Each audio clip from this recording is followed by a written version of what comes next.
प्रधानमंत्री जी ने कहा था महाभारत का युद्ध 18 दिन चला और जीत गए।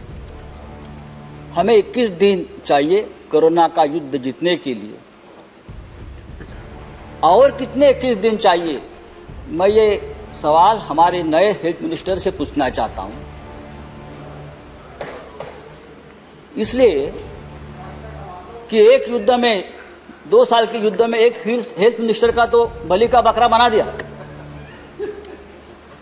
अब हम आपसे उम्मीद करते हैं, ये कोई राजनीति का विषय नहीं है, ये कोई श्रेयवाद की लड़ाई नहीं है, ये कोई जुमलेबाजी का विषय नहीं है, ये एक राष्ट्रीय आपत्ति है। और हम सब लोग, चाहे देश हो, चाहे राज्य हो, चाहे गांव हो, हम सब इस राष्ट्रीय आपत्ति से अपने अपने स्तर पर लड़ रहे हैं।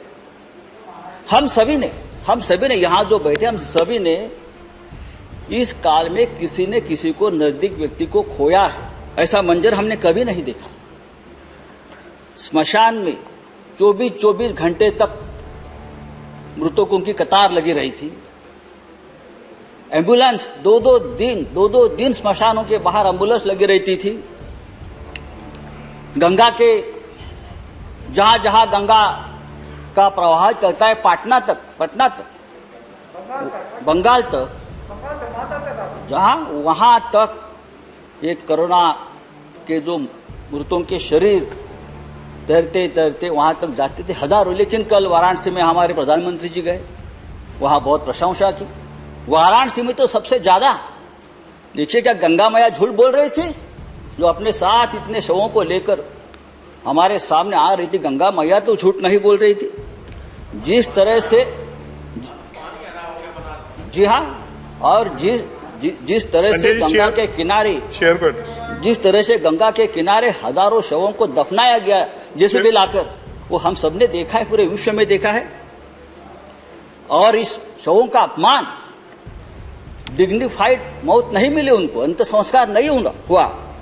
इंडियन पिनल कोड 297 जहां लिखा है कि शवों का अपमान नहीं होना चाहिए, वो गैर कानूनी है और अपराध दंड है। लेकिन हमने हजारों शवों को इस तरह से फिर एक बार मारा है, कुचला है और अपराध किया है। ये किसकी जिम्मेदारी है? मैं किसी एक व्यक्ति को, एक सरकार को दोष नहीं देता हूं। बात सिस्टम की है और सिस्टम के पीछे जो व्यक्ति है उनके बारे में है। लेकिन सरकार से हमारा सवाल है कि आप आंकड़ा क्यों छुपा रहे हो? कितने लोग हमसे बिछड़ गए, आप बताइए, सही आंकड़ा बताइए।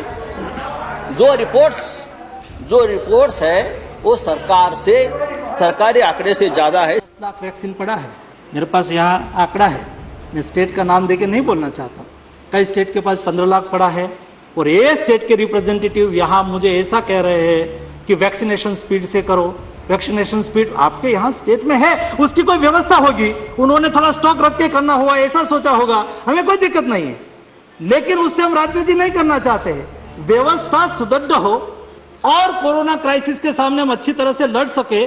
देश के 130 करोड़ की जनता कोरोना से कैसे बचे, ये लक्ष्य के साथ नरेंद्र मोदी जी काम कर रहे हैं। उसमें कोई जगह पे राजनीति हमने नहीं की है।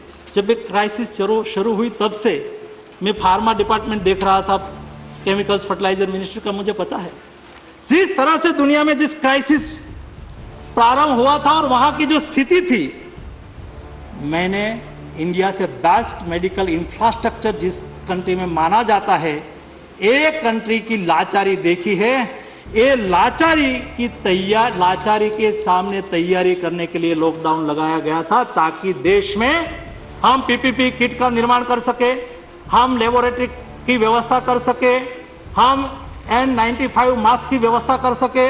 ये सारी व्यवस्था हमें करनी थी, हमारे पास नहीं थी।